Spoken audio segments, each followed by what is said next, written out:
Hey, you're there. If you like the content I bring, your help is essential. To keep the channel active and growing, I need your support. Every new follower is a huge incentive to keep creating exciting stories and videos full of twists and turns. Plus, by subscribing, you're helping me turn this passion into a sustainable job, allowing me to offer you even more amazing content. So don't forget to subscribe, like, and share. Your participation makes all the difference. The sun was shining high in the sky when Helena entered the church, dressed in white, her eyes shining with emotion and hope. Each step she took towards the altar was a dream come true. But as soon as she reached the middle of the aisle, silence fell like a weight on everyone. Murmurs replaced smiles, and eyes turned to the altar. Empty. The groom, Daniel, was not there.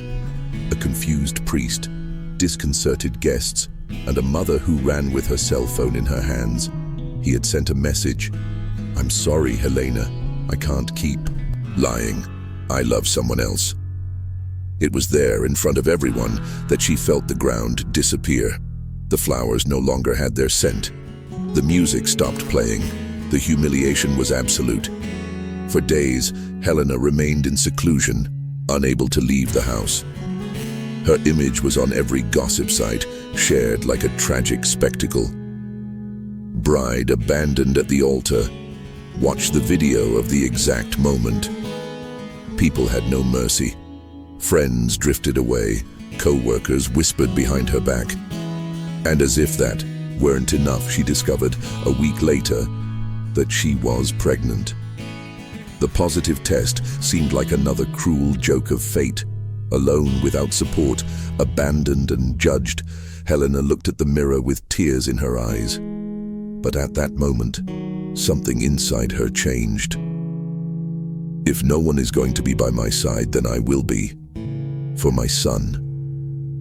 The humiliation became fuel, the pain, strength, and the girl who was left at the altar gave way to a woman ready to fight. Helena started from scratch. She sold what she could, rented a small apartment, and started working double time. During the day, she was an administrative assistant. At night, she taught private tutoring. Tired, pregnant, but determined.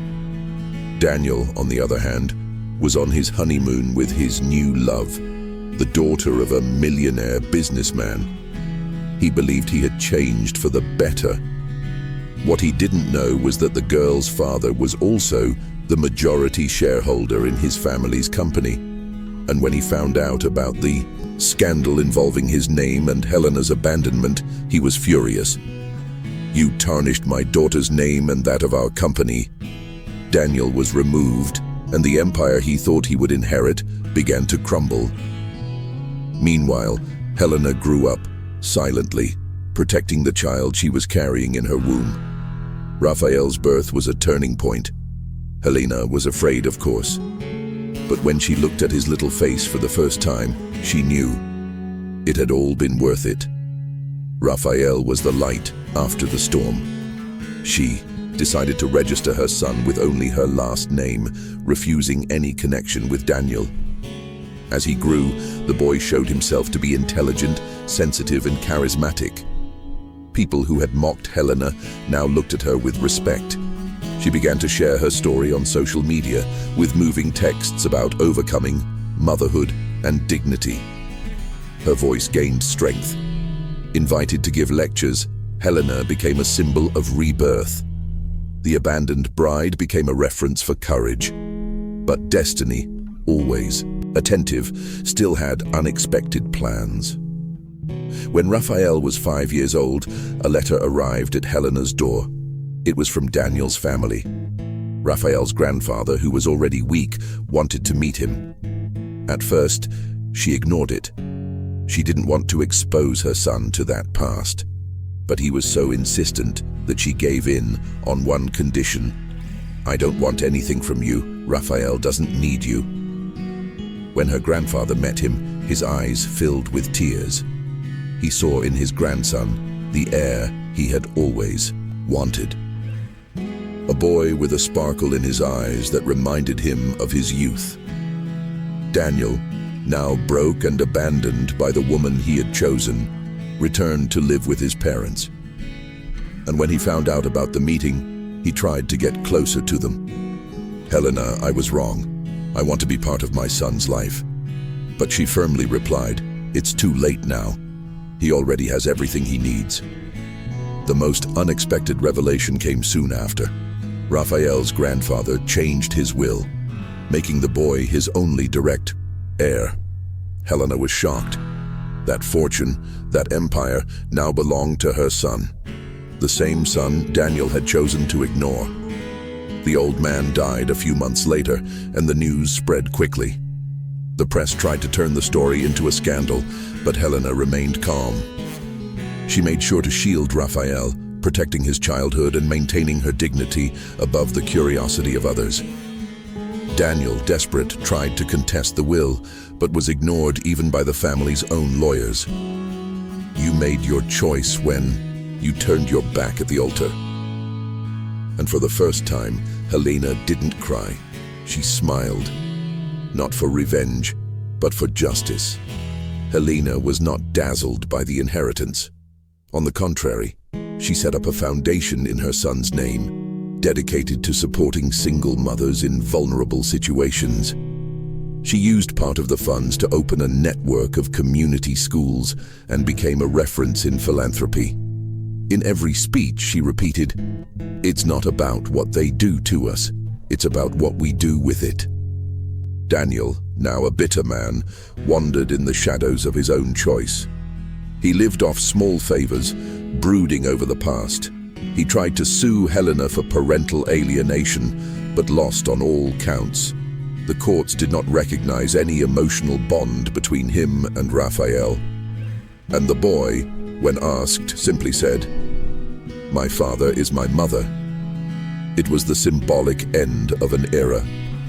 Raphael grew up strong, curious and generous.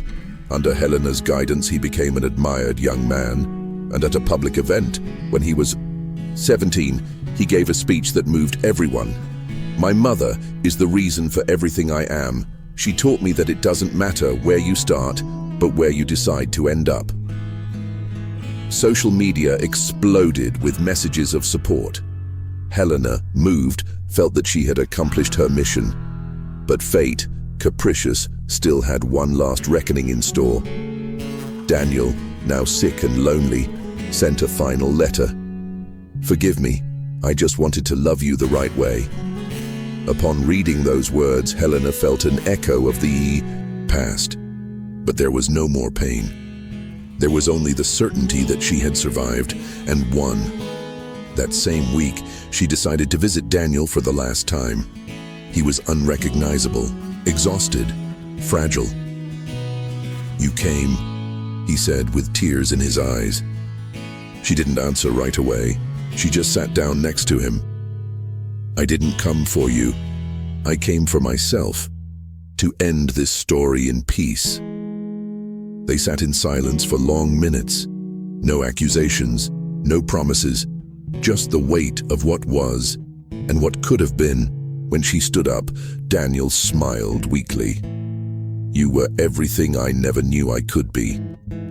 And so, Helena left. Not angry, not resentful, but with a light heart. She knew that life had taken a lot from her, but it had also given her back more than she had ever dreamed. Years passed, and Helena continued to be an inspiration. Her story became a book, a documentary, and even a film proposal. But none of these things mattered as much as the little moments spent with Raphael. The breakfasts filled with laughter, the silent hugs, the looks that said it all. She learned that true victory is not in humiliating those who hurt us, but in living well despite it. The wound at the altar never completely disappeared, but it stopped hurting. It became a scar, a memory, a lesson. And when she looked at her son, Helena knew. She had won the moment she decided not to bow down. She had rebuilt her own story, and now no one could erase it. On Raphael's 18th birthday, he surprised his mother. He invited all the women who had been helped by the foundation and organized a grand event. When Helena entered the room, she was applauded. Tears filled her eyes. She received tributes, flowers, and sincere hugs. Raphael went up on stage and said, "Today we celebrate the woman who taught me the meaning of the word courage." Helena, moved, simply replied, "I just did what needed to be done, and I would do it all over again." That night, amidst applause and lights, she felt complete. All the pain that had once broken her had been transformed into strength that now illuminated other lives. In the last scene of this journey, Helena sits in her garden, watching the sunset. Raphael is by her side, now a man, talking about his plans for the future. "I want to follow your legacy, Mother." She smiles serenely. "You are already my legacy."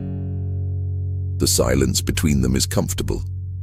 There are no more ghosts, no shadows, only the certainty that pain does not define who we are. But what we do with it does. Helena, the woman who was humiliated in front of everyone, has become a symbol of dignity and overcoming. And as the sun disappears on the horizon, she closes her eyes with gratitude. The past no longer hurts, because the present is the reward. Years later, Raphael took over the foundation, expanded its projects, and wrote a book in honor of his mother. The title? From the Altar to Heaven, The Woman Who Raised Me. Helena's story traveled the world, inspiring other women to rise again. And in the preface he wrote, "My mother taught me that being strong is not about never falling, but always getting up. She was abandoned, betrayed, underestimated, and yet she overcame. This is her story, and I am living proof that her love was enough." And so, Helena's name echoed through time, not as the abandoned bride, but as the woman who transformed her pain into power.